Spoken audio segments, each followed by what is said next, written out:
Hello, welcome to Just Vintage Crochet. Today I am going to show you a very special stitch. This comes from a Weldon's Practical Needlework compilation book. The particular pattern, I don't know the exact year, but these patterns are pulled from the 1880s and the 1890s.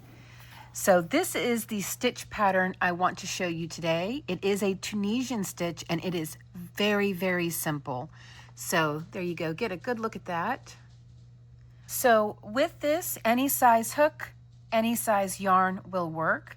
And stay tuned toward the end of the video when I'm going to show you how a blanket I'm currently working on with this stitch pattern turns out, what materials you need, size hook and cable and everything else. Of course, just a quick shameless e-bag reminder, if you like content like this, if you are into crochet and you love vintage and antique crochet, then please subscribe. I am trying to get up to 200,000 subscribers. And if you like the video, by all means, hit the like button down below. And if you have something to say, I encourage you to say it in the comments. Okay, end of shameless e-bag. Let's move on. Okay, so let's go ahead and chain 26. With this stitch pattern, any chain count will work. So I'll be right back when I have 26. Okay, now in the second chain from the hook, you're going to yarn over, go into that chain, and pull a loop through. Yarn over and pull through all three, like a half double crochet. Now yarn over, skip one chain, and in the next chain over, pull up a loop. Now you should have 3 on the hook. Yarn over again, go back into the same chain, pull up a loop. Now we're going to yarn over and pull through all 3. And if it helps, don't pull through 4, pull through these 3. If it helps, you can pull this one back just to make sure you don't pull through it. There we go. Yarn over, skip a chain. This is going to be the repeat. And in the next chain over, do everything we just did. So we will draw a loop through, yarn over, into the same stitch, draw a loop through. Now we have 4 here, but we're just going to hang this one back and pull through 3. And you don't have to pull this back, just if it helps you to see. Yarn over, skip a chain, and the next chain over, we repeat. Yarn over again, pull through just 3. Yarn over, skip one, next one over. Push up on my stitches so I have a little slack. Draw up a loop, yarn over again. Now we pull through just 3. There we go. We will end with the same number of stitches on our hook that we started off with. Yarn over, skip a chain, draw the yarn through, yarn over, do that again, pull through just 3. And I think I split my stitch a little bit.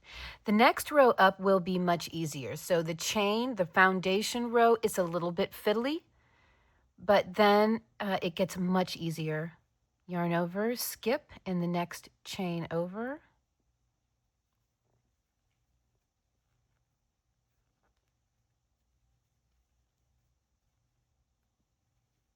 Now go ahead and keep working in this fashion to the end while I read you the introduction to this stitch. The clove stitch for scarf or shawl. The accompanying engraving affords an example of a very pretty stitch executed in tricot. What does that say? Termed clove stitch.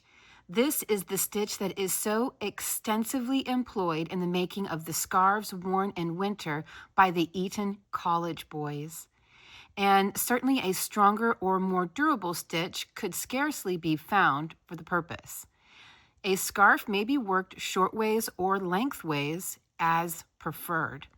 The college scarves are worked lengthways for the sake of durability, and though rather difficult to manage, This is really the best way, as this, or as thus the tricot suffers no strain. That's the introduction to this stitch. Oh, it was too blurry for you to follow along. It's okay, because you're supposed to be practicing your stitch right now. So I'm going to go ahead and finish the rest of my foundation row off camera. I'll just finish this last stitch here with you. So they're saying working longwise, so you would chain the number of stitches that you want for the full length, not width, of the scarf. And they admit this makes it a bit tedious, but apparently it's more worth it to do it that way, as preferred by the young college boys of Eton College. Now we are at the end of the row, and we have 2 chains left. So here's how we're going to end every row. Yarn over, and you're going to skip the next chain, and in the very last chain, pull your thread through. Then yarn over, pull it through again to make 1 chain, yarn over, pull it through again to make 2 chains. This is how every row should end. Now we will yarn over and pull through 2, as the pattern says, as with ordinary tricot. So we're just going to pull through, yarn over, pull through 2, like we're doing regular Tunisian crochet, simple stitch. But then again, most stitches in Tunisian crochet are worked back this way. Okay, that is row 1. Every row will start with a chain 1. Now, we have to work this in a way that we don't want it to bow out. So because we don't want this to fan out, we have to offset the stitches from each other every other row, just like as if we were doing the Tunisian full stitch, or in Victorian times it was called the Tunisian princess stitch. So what we're going to do is, see, we have an open space right here. We're going to fill it. All of our forward pass stitches will be worked, get my pointer, on this side of this slanted thread right here. We're going to work on this side of the thread, okay? Never in the large hollow, always on this side of the thread, right through here. So yarn over and go into that space, draw up a loop, yarn over, do that again, and pull through 3. Yarn over, and you can see we have that right there. That's where we're going to work, right here. And we work that stitch again. Yarn over, pull through just 3. There we go. That's how everything should be looking. Repeat.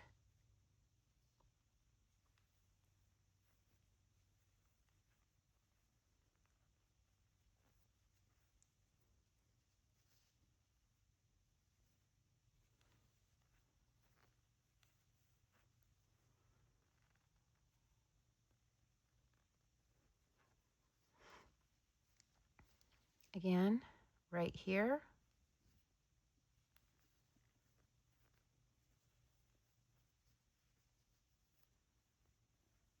And just pull through the first 3.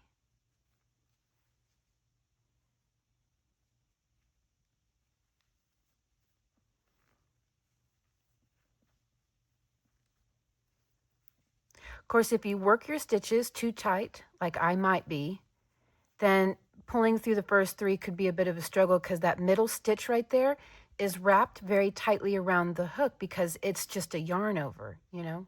So if you work your stitches just a little looser, you probably won't have the same struggles I'm dealing with trying to pull through that center of the 3. So I'll try to work this one a bit looser. Pull up and pull up. And yeah, that was much easier. So there is that. Work our way all the way to the end.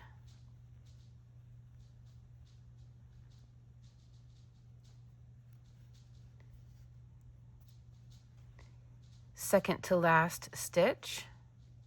See, we need to work right into there.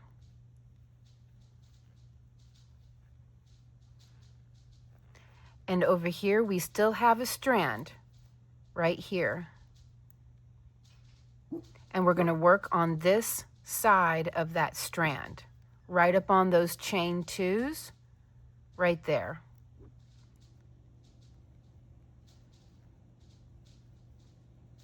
Pull through.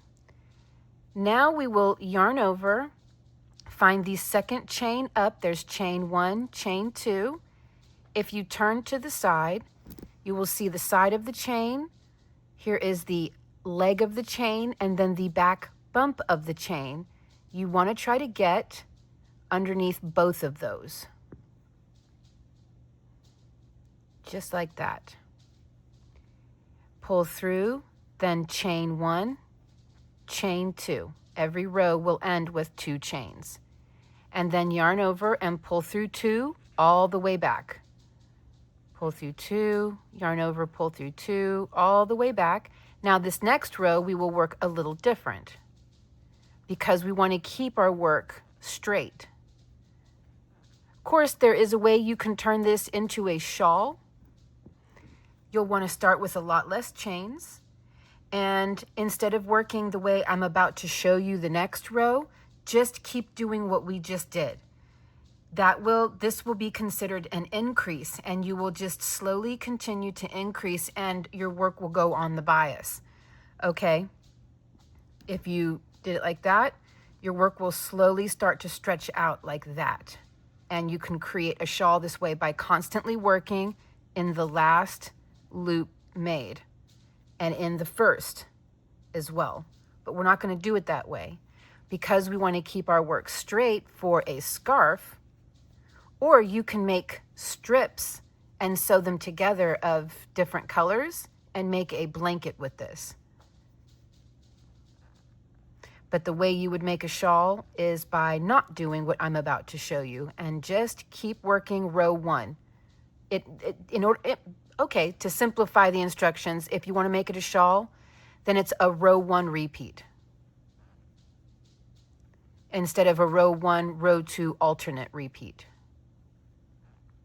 I'm sorry, row 2 repeat. It's a row 2 repeat. Just repeat everything you did on row 2 and you'll make a shawl, a triangle shawl.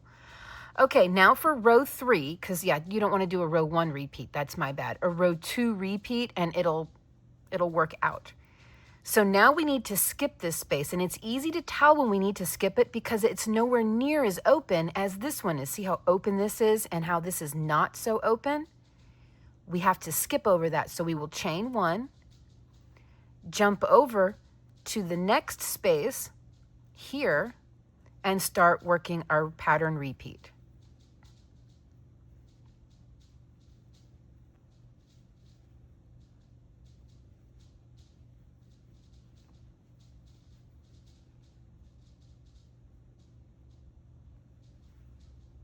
All the way to the end.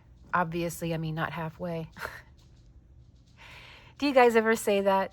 Talk back to a video, someone says, okay, do this all the way to the end. You go, well, yeah, no kidding. You're not going to have me stop halfway, are you?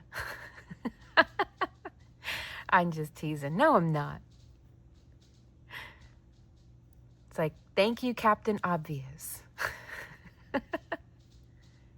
I'm guilty of being Captain Obvious in my videos, mostly because you kind of don't really want too much dead air when a video is playing. You don't want there to be too much awkward silence. So you say things, filler words like all the way to the end, even though that's a given.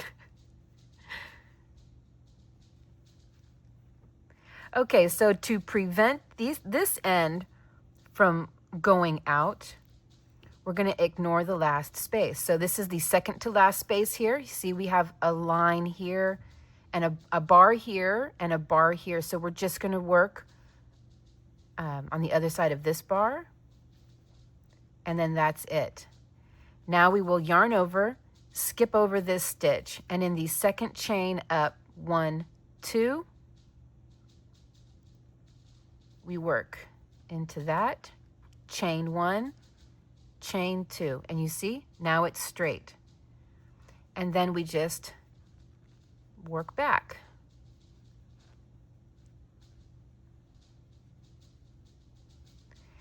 And now we're going to work in the space. See how it's a wide open space? That's how you know you need to work into the first space and not into the second space this time. So we will chain 1 because we always chain 1 at the beginning of a row and we always chain 2 at the end of a row. So with our chain 1, we're going to come on this side of the bar and start working our stitch. And the stitches are much easier to work now that we're off the foundation chain. They work up rather fast. Oops.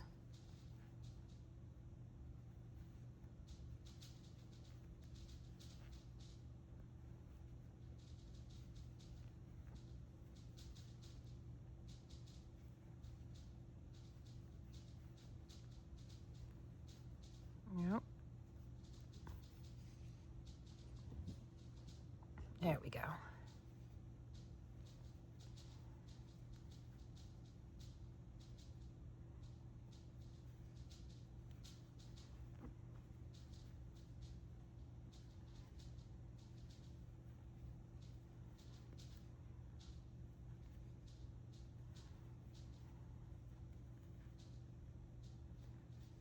Okay, now we are going to work in the last space. You can see how wide open it is. That means we need to work it. We're going to work on this side of that little bar, right here between the bar and the chains. Get our last stitch worked in. There we go. Then we yarn over and we find the second chain, chain 1, chain 2, and we're going to pick up the side leg and that back bump. There we go. Chain 1, chain 2, yarn over, pull through 2. So let's work a couple more rows together so you really get it down pat. I found this to be a worthy stitch of having in our stitch Rolodex. And I haven't really seen anyone work it. I even went and looked online to see if this stitch had been renamed, as so many of these Victorian era stitches have been renamed outside of the basic foundational stitches. But stitches that have names like wheat stitch, wheel stitch, basket stitch, they've all been renamed to something else for the most part. So I went online, I even went on YouTube to see if there is a stitch like this, and I did not see one. So pretty unique. Okay, we always start each row off with a chain 1. Now this time I know I need to jump over. If you open up the side here, you can see open, close, open, closed. So I need to jump over and skip that whole first stitch. Actually, let me show you what it looks like if you go ahead and work into the closed stitches, and you'll see that it's an increase and it's a way to make a shawl. So let me give you that visual really quick. What you'll do is no different than what we've been doing. You're always going to work on this side of the bar, so to the left of the bar. And so now we are adding an increase. We're adding an additional stitch. Okay, I'm going to go ahead and work this to the end. I'll be right back. Okay, so if we wanted to work this as a shawl, we're going to go ahead and work to the left of that last bar instead of skipping over it.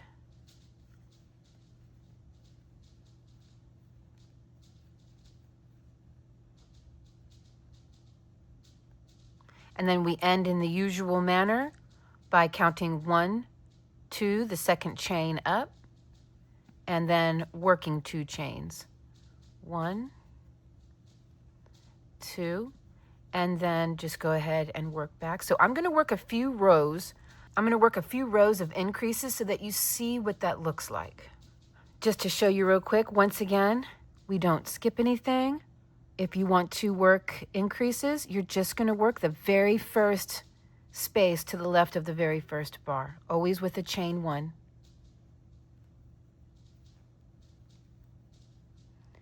And you're always going to work the very last space as well. Again, that's just for shawls.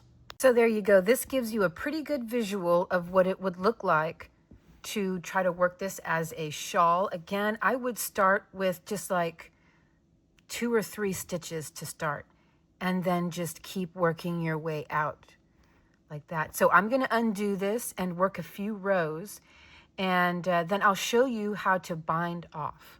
So here is, I worked about 12 inches. So whenever they say to work this longwise, the reason that is see how stretchy it is this way, but the stitches really quite tough this way.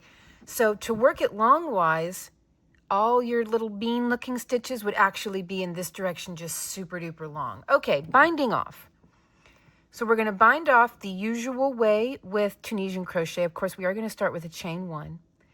And right here in front of our bar, let's go ahead and work a slip stitch. Then on the other side of the bar, work a slip stitch. And in this space right here, directly above our little bean stitch, work a slip stitch. And that's what we're going to do all the way to the end.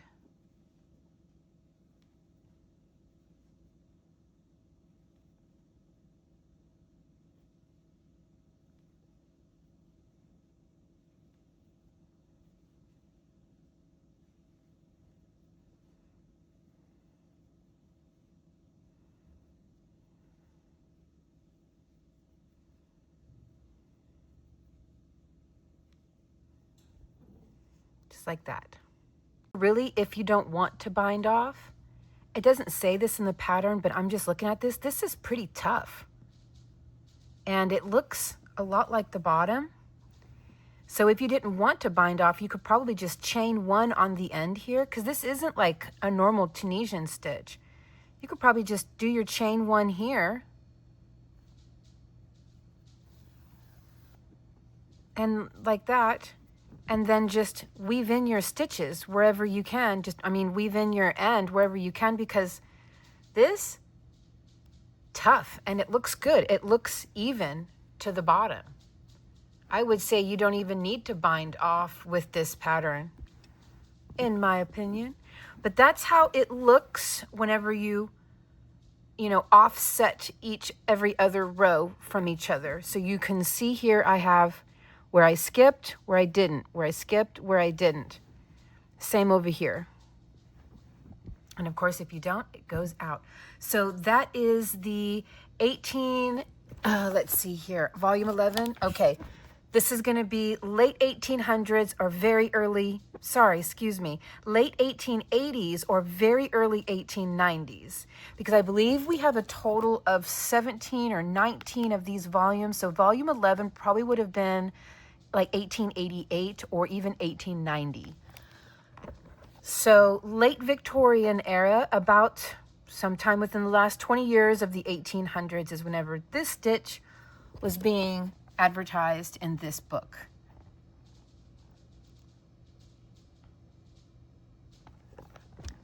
Very cool, right? I wanted to show you what this stitch looks like if worked with a bigger hook. Now, this yarn is actually a little bit thinner. It looks like it's thicker, but I promise you, look how flat that is. This is a thinner yarn than this. This is a thicker, rounder yarn. And I used a 5mm hook with this. And here is, by the way, the colors turned out so pretty. But here is how this one turned out. So you don't get quite the intense stitch definition. Like, let me see if I can focus this a little bit. You don't get quite the intense stitch definition with the bigger hook, but it is fluffy and pretty, but the stitch definition is just not quite there. You see the difference? Let's see, do I have it? There we go. I had it backwards. The same stitch definition is just not 100% there, but this here is very soft and squishy the way it is. I really, really, really, really like it. And I love this color change. We're just starting to get into the greens. And I'm actually currently making a blanket using this stitch. I'll tell you how many chains I started off with, the size Tunisian hook I'm using, and the material I'm using. These are actually two different colors of yarn here. So let me get into that for you. Isn't this pretty though? Look at that. Let me get measurement for you. So it's roughly 51.5 inches with the amount of chains I'm using, just big enough for one person. So the material I'm using is Premier Puzzle. Right now at my local Walmart, these run for $9 a ball plus tax, so you could easily just round it up to $10 per. I bought approximately $90 worth. I'm probably going to have to buy a couple more, but I bought 5 in this color here. Now, I already had this color for months and months and months. I had this color, and I wanted to use it up. So I didn't want the blanket to only be these colors here. I wanted there to be some waving in it. And so I picked up this one. As you can see, some of the colors do match. It's just some of the colors, they kind of go, you know. This one here is called Kickball, and this one here is called Crossword. And this is how this one will work out. And so what I'm doing is creating sort of a waving effect. You know, I'm going to do one full skein of this followed by one full skein of this. So this is the one I have 5 of. So this is going to be my start and finish color, and these will be in the middle. And Premier also has this color here, which is really pretty. It's called Backgammon. And I think this one here would be pretty all by itself, just on its own. Very, very pretty, very cool looking. I love that. It's got some pretty intense reds in there. It's really nice. And the hook I'm using, the Tunisian hook I'm using, is a 5mm on a 32-inch cable. I don't know that that will come up on camera right here, but it is a 32-inch cable. I started off with a chain of 156, and that gave me 76 clusters whenever the clusters start and stop right on the edge, and 74 clusters whenever we skip over the first cluster. You know, we do this. So 76, then 74, then 76, then 74. And again, that's with a chain of 156 to start. So if you want to make a blanket, I think this one here is going to turn out very fall pretty, and it's going to be ready for fall if I keep working on it all throughout the month of August. Okay, that's pretty much, oh, and as far as how much yarn do I need, I have no idea. I've never made this blanket before. So I started off with 9 total skeins, 5 of the dark, well, 5 of the kind of burnt red, burnt orange, and then 5 of the more black and white looking one. I may need to get one more of these and another of these. I don't know, but I'm gonna say to start off with, as far as it is a number 5 bulky, it does recommend a 6mm hook, but again, with this stitch, it's a very loose stitch, so I'm using a 5mm. And how many yards is it per? It's 328 yards. So you can do the math on that. It is 100% acrylic. That's fine. But there we go. That's everything on the blanket I am making. And of course, I will give updates in my posts. I love you guys lots, and I'll see you real soon. Bye.